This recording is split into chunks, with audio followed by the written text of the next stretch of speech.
घरोघरी मातीच्या चुली या मालिकेच्या आजच्या भागामध्ये आपण पाहत आहोत. आता सगळेजण इथे जमलेले असतात. लग्न मोडलेलं असतं सारंगला समोर आणून. तेव्हा नाना म्हणत असतात, अगं ऐश्वर्या, तुझ्यापेक्षा जो सय्यद आहे तो परवडला. कारण सय्यद कमीत कमी असा पाठीमध्ये खंजीर तर खुपसत नव्हता किंवा त्यांनी तसं कधी केलं नाहीये. अगं त्याची मुलगी तरी शोभायचीच ना तू. अगं तो समोरासमोर येऊन मला त्रास द्यायचा, समोरासमोर येऊन वाद घालायचा, पण तू तसं केलं नाहीयेस ग. अगं कमीत कमी तो तुझा बाप आहे, तसं तरी वागायला पाहिजे होतंस ना तू, असं नाना म्हणत असतात. आणि खरंच आज बापाचं नाव सुद्धा तू इथे धुळीस मिळवलेलं आहेस, असं ते इथे तिला बोलत असतात. तेव्हाच आता इकडे ऐश्वर्या म्हणत असते, म्हणजे तुम्ही सगळेजण एकत्र होतात, तुम्ही सगळ्यांनी मिळून हे सगळं असं केलेलं आहे, असं आता इथे ती बोलत असते. तेव्हाच जानकी म्हणत असते, हो हे सगळं मिळून आम्हीच केलेलं आहे. ती म्हणते, जानकी तू हे सगळं केलंयस? तेव्हा जानकी म्हणते, हो, मेहंदी, हळद, संगीत आणि हा लग्नाचा घाट हे सगळं मी. पण एक मिनिट, एक करेक्शन आहे, मी एकटीने नाही, आम्ही सगळ्यांनी मिळून, सगळ्या रणदिवे कुटुंबाने मिळून हे सगळं काही केलेलं आहे. कळलं तुला? तेव्हा जानकी म्हणते, कळलं तुला, आम्ही सगळे एकत्र येऊन तुला धडा शिकवायचा ठरवलं. अगं मी तर तुला कधीच ओळखलं होतं. जेव्हा तू पहिल्या दिवशी या घरामध्ये आली होतीस ना, तेव्हाच मी तुला ओळखलं होतं. मी तुला तेव्हा सुद्धा समजावून सांगितलं होतं, तुला संधी दिली होती. आणि त्यानंतर एक एक करून सगळ्यांना समजलं की तू कशी आहेस म्हणून. पण ज्या दिवशी सारंग भाऊजींना समजलं ना, त्या दिवशीपासूनच तुझा इथे डुबता काळ सुरू झाला. ज्या दिवशी सारंग भाऊजी ते दवाखान्यात आले आणि त्यांनी दवाखान्यात येऊन सांगितलं की ऐश्वर्या अशी वागलेली आहे, तेव्हाच आम्ही ठरवलं येत्या 15 दिवसात तुझा खेळ खल्लास करायचा. आणि म्हणून तिथून पुढेच आम्ही हे नाटक करायला सुरुवात केली. पण काय आहे ना ऐश्वर्या, तुझी मती गेली होती ग, तुझी मती हरवली होती आणि त्यामुळे हे सगळं झालंय. अगं मी एक नाही तर अनेक वेळा तुला इथे सुधारण्याची संधी दिली, पण तुला सुधारायचंच नव्हतं. तुला काय हवंय? पैसा, संपत्ती, प्रॉपर्टी, हे सगळं हवंय तुला. अगं हे सगळं असं मिळत नसतं. ह्या सगळ्या गोष्टींसाठी इथे आपल्या माणसांना आपलं करावं लागतं. माणसांचं मन प्रेमाने जिंकावं लागतं आणि ते तुला कधीच जमलं नाही. ह्या सगळ्या गोष्टी करण्याची मी तुला अनेकदा संधी दिली, पण तुला ते नाही जमलं ऐश्वर्या. आता सगळेजणच तिच्याशी बोलत असतात, म्हणजे ऋषिकेश सुद्धा, त्याचबरोबर सौमित्र म्हणत असतो, अरे दादा दे सोडून, ही मुलगी कशासाठी हे सगळं करत आहे. त्याचबरोबर आत्ता सुद्धा तुझ्यासोबत ही लग्न करायला लागलेली आहे, तर ही कशासाठी लग्न करते? तर फक्त आणि फक्त इथे तुझ्यासोबत ही प्रॉपर्टीसाठी लग्न करायला लागलेली आहे. हिला फक्त संपत्ती, प्रॉपर्टी हे सगळं हवं आहे. आता तेव्हाच इथे अवंतिका म्हणत असते, हो, कारण हिची लायकीच ती आहे. आता सुद्धा ही हेच बोलेल, अमुक झालं, तमुक झालं, हे झालं, ते झालं म्हणून मी असं करत आहे. पण हिच्यासारखी गलिच्छ मुलगी आत्तापर्यंत मी कुठे पाहिली नाहीये. तेव्हाच आता ऐश्वर्या म्हणत असते, बास झालं, अजिबात मला ह्या भाषेमध्ये आणि ह्या सगळ्या गोष्टी अजिबात ह्या पद्धतीने बोलायच्या नाही येता. असं बोलल्यानंतर आता लगेचच ऐश्वर्या हे सगळं बोलत असताना जानकीमध्ये पडते आणि जानकी म्हणत असते, एक मिनिट, तिच्याशी ह्या भाषेमध्ये बोलायचं नाही, समजलं तुला? आवाज चढवायचा नाहीये तिच्यावरती, तुझी लायकी सुद्धा नाहीये तिच्यावरती आवाज चढवायची. काय तिला जाब विचारायची आणि तिला बोट दाखवायची लायकी सुद्धा आहे का तुझी? हा घरातला प्रत्येक माणूस माझा आहे, समजलं तुला? आणि ह्या प्रत्येक माणसावर बोट काय, आवाज जरी चढवलास ना तर कानाखाली जाळ काढेल तुझ्या, समजलं तुला? तेव्हाच आता ऐश्वर्या म्हणत असते, हो, कानाखाली जाळ काढणार तू? येतो तुला काढायला? काढून दाखव, चल दाखवच काढून. माझ्या कानाखाली जाळ काढायची हिंमत आहे का तुझी? आहे तेवढी हिंमत तुझ्यामध्ये? दाखव ना, अगं दाखव, मग माझ्या कानाखाली जाळच काढून दाखव, अशा ऐश्वर्या म्हणत असते. बापरे प्रेक्षकांनो, खरंच अगदी चौकातली भांडणं असल्यासारखी इथे दोघींची भांडणं सुरू असतात. आता लगेचच इकडे ऐश्वर्या म्हणत असते, अगं तू असं कधीच आणि केव्हाच करू शकणार नाहीये, समजलं तुला? तुला हे सगळं अजिबात जमणार नाही आणि तू हे करू सुद्धा शकणार नाहीस. त्याचबरोबर इथे हे सगळं करण्यासाठी हिंमत लागते जानकी, हिंमत लागते. आणि त्याचबरोबर आता इकडे आपण पाहतो की ऐश्वर्या खूपच जास्त अरेरवी करत असते. ती म्हणत असते, तुझी हिंमतच होणार नाही ह्या सगळ्या गोष्टी करण्याची आणि तुझ्यामध्ये तेवढा दमच नाही. तू असं काहीही करू शकणार नाहीये, समजलं. हिंमत आहे का तुझ्यावर? तेवढी आहे तुझ्याकडे तेवढी हिंमत? मला मला मला धडा शिकवण्याची हिंमत आहे तुझ्याकडे? माझ्या कानाखाली जाळ काढायची हिंमत आहे का? नाहीये. तुम्हा रणदिव्यामध्ये कोणाकडेच तेवढी हिंमत नाहीये, समजलं. आणि बरंही झालं, तसंही बरंच झालं. माझा चेहरा तुम्हा सगळ्यांसमोर आला ना, ती चांगलीच एका अर्थाने गोष्ट झालेली आहे. उलट चांगलीच गोष्ट आहे की तुम्हा सगळ्यांना मी समजलेली आहे. कारण काय आहे ना, असं आतापर्यंत ह्या जानकीसारखी गुळगुळीत सून आणि त्याचबरोबर अशी गोलूमोलू सून होण्यासाठी मला किती पापड बेलावे लागले, मी किती नाटक केले, हे माझं मला माहिती. पण आता काय आहे ना, खुलेआम मी इथे सगळं काही करू शकते आणि खुलेआम मी आता इथे एका रणदिव्यांना संपवल्याशिवाय राहणार नाही. एका रणदिवेला आणि अख्खं कुटुंब तुमचं उद्ध्वस्त केल्याशिवाय ही ऐश्वर्या शांत बसणार नाही, समजलं. असं इथे ती बोलत असते. त्याचबरोबर जानकीच्या डोळ्यामध्ये खरं तर पाणी येत असतं. कारण जानकीने तो मेसेज वाचलेला असतो की तिची आई ह्या जगामध्ये नाहीये. आणि तेव्हा आता तर ऐश्वर्याला हे माहिती नसतं, पण जानकीने हे का केलंय? कारण तिला कळलंय की तिची आई ह्या जगामध्ये नाहीये आणि ती सुद्धा अर्धवटच माहिती असते सोडा. पण इकडे ऐश्वर्याला असं वाटत असतं की ती लताबाईंना कधीच संपवलेला आहे आणि त्यामुळे ती एवढं सगळं काही बोलत असते. त्याचबरोबर आता इकडे ऐश्वर्या म्हणत असते, बोल ना बोल, आहे तुझ्यामध्ये तेवढी हिंमत आहे का? तू माझ्या कानाखाली जाळ काढू शकतेस का? बोल ना. नाही, तू असं करू शकत नाही. जर तू असं केलंस तर तिकडे तुझ्या आईचं काय होणार आहे?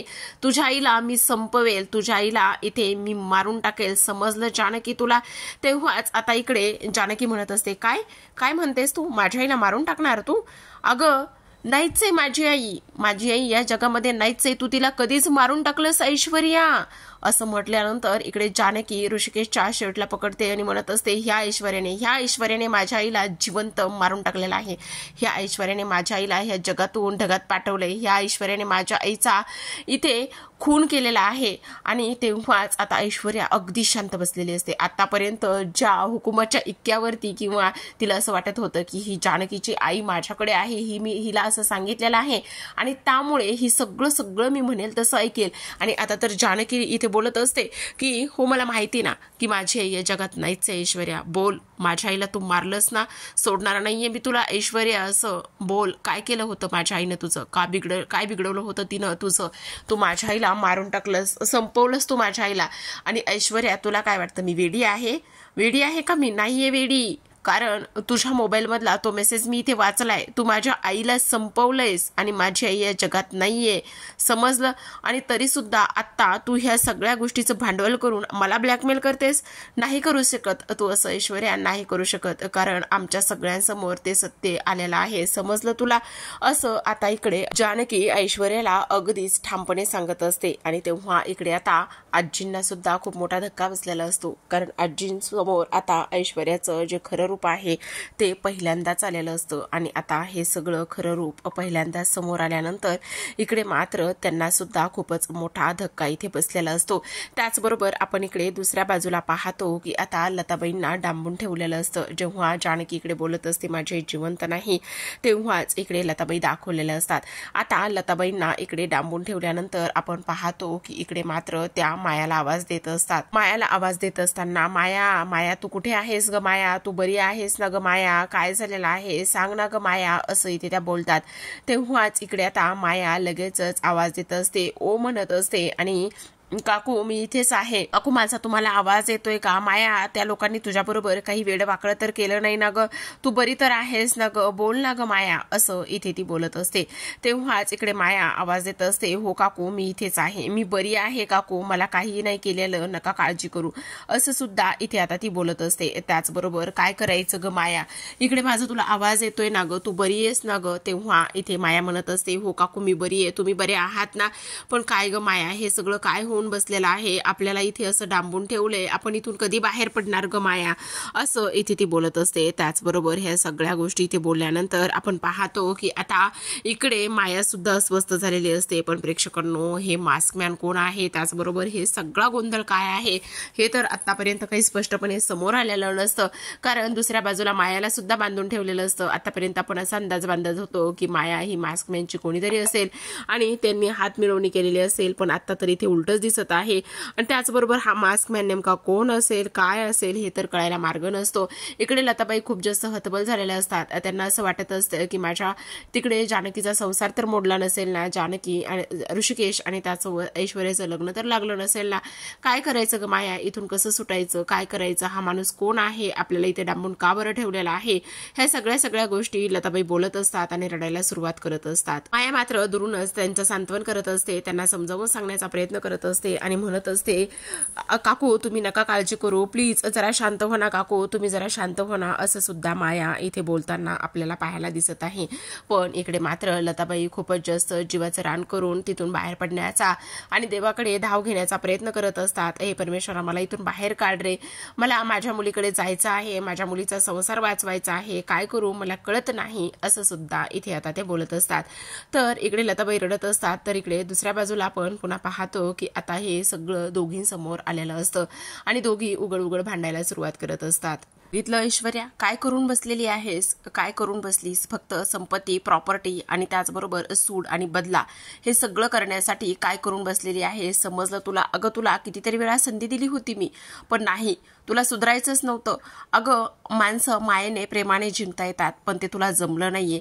आज तू एकटी पडलीस ऐश्वर्या, एकटी पडलीस आणि मी डाव जिंकले. मी तुला सांगितलं होतं वेळ प्रत्येकाची येते आणि त्याचबरोबर आता इथे ह्या अशा कुरघोडी करून मन जिंकता येत नाहीत ग ऐश्वर्या. आज तू एकटी पडलेली आहेस. जर आज तू इथे आमच्यासारखी वागली असतीस, प्रेमाने वागली असतीस तर एकटी पडली नसतीस. आज तू आम्हा सगळ्यांसोबत इथे असली असतीस. समजलं ऐश्वर्या तुला? बघितलं ना तुझी काय अवस्था झालेली आहे, असं इथे आता जानकी बोलत असते. आज आता इकडे दुसऱ्या बाजूला नाना म्हणत असतात, अगं इकडे जानकी, तू तिला नको समजावत बसूस. अगं तुझ्या समजावण्याच्या सुद्धा लायकीची नाहीये ती मुलगी. आणि तुला एक गोष्ट सांगू, तू कोणाला समजावतेस? हिला, ह्या मुलीला समजावतेस? नको समजू. आणि त्याचबरोबर ही समजवण्याच्या सुद्धा लायकीची नाहीये. कारण हे बघ, खरं सांगू का, तर मला तुझं खूप कौतुक वाटतं बघ जानकी. कारण इथे सगळेजण तुझ्या विरोधात गेले होते, पण सगळेजण तुझ्या विरोधात जाऊन तू खंबीरपणे उभी राहिलीस. खंबीरपणे उभी राहून सगळ्या गोष्टी तू व्यवस्थित केल्यास आणि ह्या कुटुंबाला बांधून ठेवलंयस.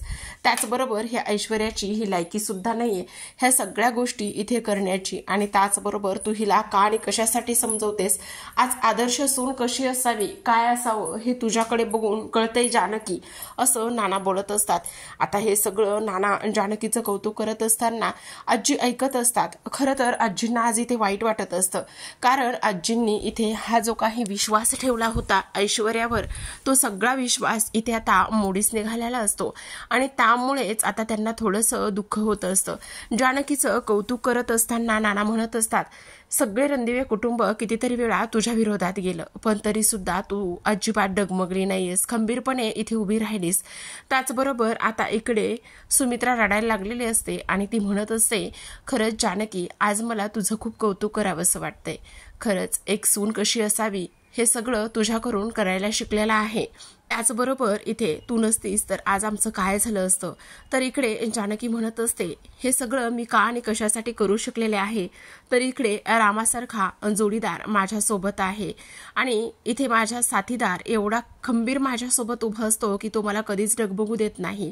इथे हे 2 भावंडे माझ्यासोबत आहेत आणि इथे साथ देणारा नवरा आणि ही 2 भावंडे, त्याचबरोबर इथे खंबीरपणे माझ्यासोबत बहिणीसारखी उभी राहणारी माझी जाव, हे तुम्ही सगळेजण इथे माझ्यासोबत आहात. आणि नाना आणि आई, तुम्हा दोघांचा आशीर्वाद कायम माझ्यासोबत असल्या कारणाने मी हे सगळं करू शकलेले आहे.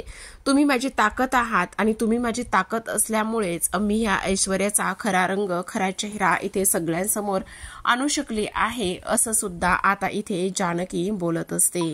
त्याचमुळे हिचा खरा चेहरा आणि हिचा प्रत्येक डाव मी इथे हाणून पाडू शकले आणि हे सगळं मी त्यामुळेच केलेलं आहे, समजलं? तेव्हाच आता इकडे अवंतिका म्हणत असते, बरोबर बोलताय वहिनी तुम्ही, अगदीच बरोबर बोलताय. कारण हिचा खरा चेहरा आपल्याला सगळ्यांसमोर आणायचाच होता आणि त्याचबरोबर इथे हे सगळं आपण केलेलं आहे. आता हिच्या ह्या मैत्रिणीला आणि हिला हिची जागा दाखवलेलीच आहे आणि ह्यांना लवकरच आपण इथून बाहेर सुद्धा काढायचं आहे. त्याचबरोबर आता इकडे लग्न तर मोडलेलं आहे, आता इकडे कसला तमाशा बघताय तुम्ही आता इथून चालत्या व्हा, असं सुद्धा अवंतिका इथे बोलत असते.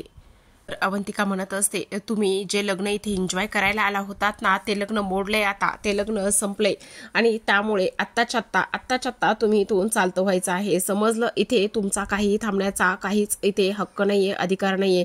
तुमच्या ह्या मैत्रिणीला घ्या आणि इथून चालत्या व्हा, असं सुद्धा आता इकडे अवंतिका बोलत असते.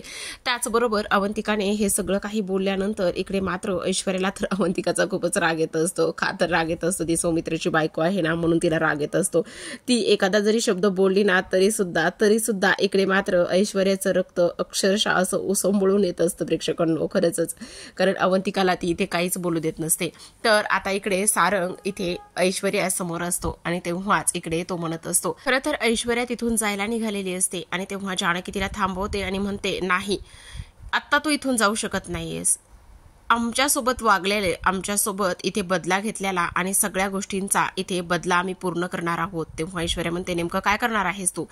तेव्हाच इकडे आता सुमित्रा समोर येते आणि ती म्हणत असते, तू एक आईचं आणि त्याचबरोबर इथे सगळ्या रणदिवे कुटुंबाचं प्रेम मिळवलंस, पण ते फसवून. त्याचबरोबर इथे आता नाना समोर येतात आणि ते म्हणत असतात, मला जिन्यावरून ढकलण्याचा बदला घेणार आहोत. त्याचबरोबर माझ्या मुलीला, ओवीला तिच्या जीवाशी खेळण्याचा तू प्रयत्न केला आहेस, त्याचा बदला घेणार आहोत. तेव्हा अवंतिका येते आणि ती म्हणते, माझ्यासोबत इतर जीव घेण्याचा प्रयत्न केलास, त्याचा बदला घेणार आहोत. तेव्हा सौमित्र येतो आणि तो म्हणत असतो, एका लग्नाचा अपमान केलायस, त्याचा बदला घेणार आहोत. त्याचबरोबर इकडे नाना येतात आणि ते म्हणतात, इथे सगळं आमचं कुटुंब उद्ध्वस्त करण्याचा तू प्रयत्न केलेला आहेस आणि त्याचा बदला आम्ही घेणार आहोत, समजलं तुला? घराच्या सगळ्या सीमा ओलांडलेल्या आहेस ऐश्वर्या तू. तुझ्यामुळे माझ्या मुलीचा जीव धोक्यात आला होता. सगळं काही तिने केलेलं तिला इथे आठवत असतं. नाना सुद्धा म्हणतात, मला जिन्यावरून ढकलून देण्याचा तू प्रयत्न केला, जानकीवर आरोप केलेस आणि हे सगळं तू इथे केलेलं आहेस. आणि त्याचबरोबर तू इथे प्रेग्नेंट नव्हतीस आणि प्रेग्नेंट नसताना सुद्धा तू इथे बोललीस की मी सारंगची बाळाची आई होणार आहे. आणि त्याचबरोबर इकडे तू असंही सांगितलंस की इथे सगळ्यात महत्त्वाची गोष्ट म्हणजे की माझी आई तुझ्याकडे आहे आणि माझी आई जर तू मला देणार असलीस तर मग इथे तुला आणि माझं आणि ऋषिकेशचं लग्न लावून द्यावं लागणार आहे. ह्या सगळ्या गोष्टी तू इथे केलेल्या आहेस.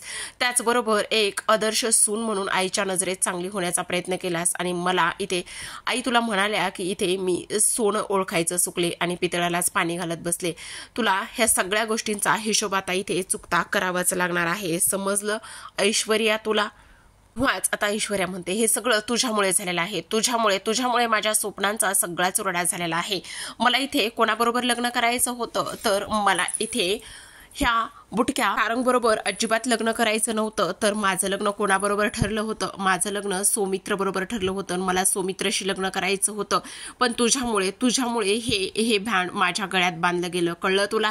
तेव्हाच आता जानकी म्हणत असते, किती वेळ, किती दिवस आणि केव्हापासून किती दिवस तू असं करणार आहेस? हे सारंग सौमित्र आणि माझं लग्न ह्याच्यासोबत, माझं लग्न त्याच्यासोबत, हा खेळ किती दिवस खेळणार आहेस ऐश्वर्या तू? बास कर आता, बास झालं, सगळं संपलंय आता.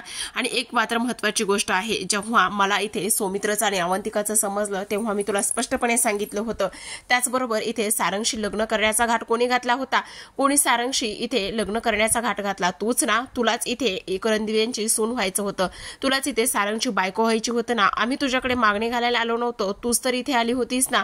असं आता इथे जानकी तिला बोलत असते. आता तेव्हा मात्र ऐश्वर्या काही गप्प बसत नाही, तर ऐश्वर्या म्हणत असते, करणार आहेस मग? तू मला मारणार आहेस? मारा ना, मारा आई, मला तुम्ही मारणार आहात का?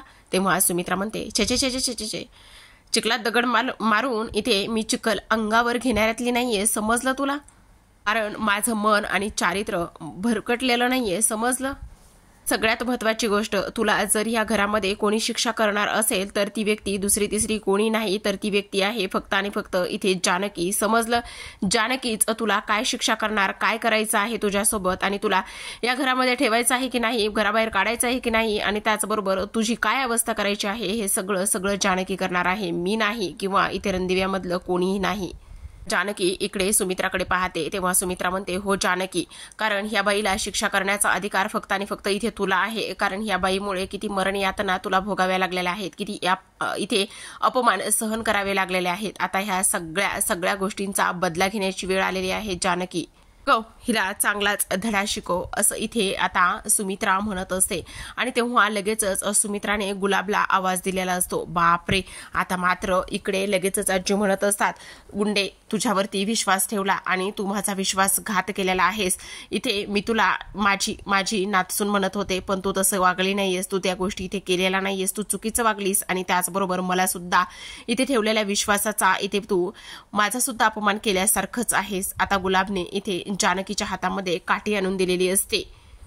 सुमित्रा इथे जानकीला म्हणत असते, जानकी हे घे काठी आणि हिला अशी अद्दल घडव ना की कोणतीही सून पुन्हा इथे कुटुंबाकडे वाकडी नजर सुद्धा करून पाहणार नाही. अशी अद्दल घडव हिला की कोणतीही बायको पुन्हा नवऱ्याच्या वाकड्यात जाणार नाही. अशी अद्दल घडव हिला की पुन्हा कोणीही असा आई होण्याचा खोटा आव आणणार नाही. तेव्हा जानकी आता लगेचच काठी हातामध्ये घेते आणि इथे ऐश्वर्याची चांगलीच धुलाई करत असते. जानकी म्हणत असते, माझं कुटुंब तू तोडायला आली होतीस ना, आता मी तुला तोडणार आहे, समजलं तुला. असं म्हणूनच तिच्या हाताला धरूनच रणदिवे यांच्या घरातून तिला बाहेरच धक्के मारत काढत असते. आता धक्के मारत काढल्यानंतर इथे जानकी म्हणत असते, रणदिवे कुटुंबामध्ये तुझा राहण्याचा काही एक अधिकार नाहीये, चालती हो इथून. असं म्हणता क्षणी आता ऐश्वर्या इथे खाली पडलेली असते. त्याचबरोबर ऐश्वर्या लगेचच उठते. तेव्हा अक्षरशः ऐश्वर्या इथे हसत असते, खिदळत असते आणि हसत असताना इकडे सगळेजण पुन्हा मागे वळून पाहतात की ऐश्वर्या का आणि कशामुळे हसत आहे काही कळत नाहीये. आणि ती म्हणत असते, तुम्हाला काय वाटलं, तुम्ही लोक जिंकलात आणि मी हरले? मी कधीच हरत नसते, कारण मी ऐश्वर्या आहे. ऐश्वर्या, समजलं, ही ऐश्वर्या कधीही हरत नसते, तर ती जिंकतच असते आणि ही ऐश्वर्या जिंकणारच आहे असं सुद्धा ती बोलते. आणि तेव्हा उठून उभी राहते आणि तिथून चालती होत असते आणि जाता जाता बोलत असते की आता आपण डायरेक्ट इथे कोर्टातच भेटू, समजलं तुला. असं म्हणून आता डोक्याच्या मुंडवळ्या तोडून टाकलेल्या असतात आणि इकडे पुन्हा रणदिव्या कुटुंबांना इथे चॅलेंज दिलेलं असतं. त्याचबरोबर प्रेक्षकांनो, हे पाहणं इंटरेस्टिंग असतं की आता कशा पद्धतीने इकडे जी ऐश्वर्या आहे, ऐश्वर्या ह्या सगळ्या गोष्टी करते, म्हणजेच की आता पुन्हा रणदिव्यांसमोर किंवा जानकी ऋषिकेश समोर कुठलं मोठं नवीन संकट तर येणार नाहीये ना. आता लताबाई तर जिवंत आहेत. ऐश्वर्याचा तर इथे जरी त्यांनी हा इथे पॉइंट संपवला असला तरी सुद्धा मास्क मॅन लताबाई आणि माया आहेतच ना. आता त्यांचं काय गुपित असेल काय नाही हे आपल्याला येणाऱ्या पुढील काही भागामध्ये पाहायला मिळणारच आहे. तोपर्यंत तुम्ही आपलं चॅनल नक्की सबस्क्राईब करा आणि एन्जॉय करा घरोघरी मातीच्या चुली. भेटूयात पुढील भागात. तोपर्यंत धन्यवाद.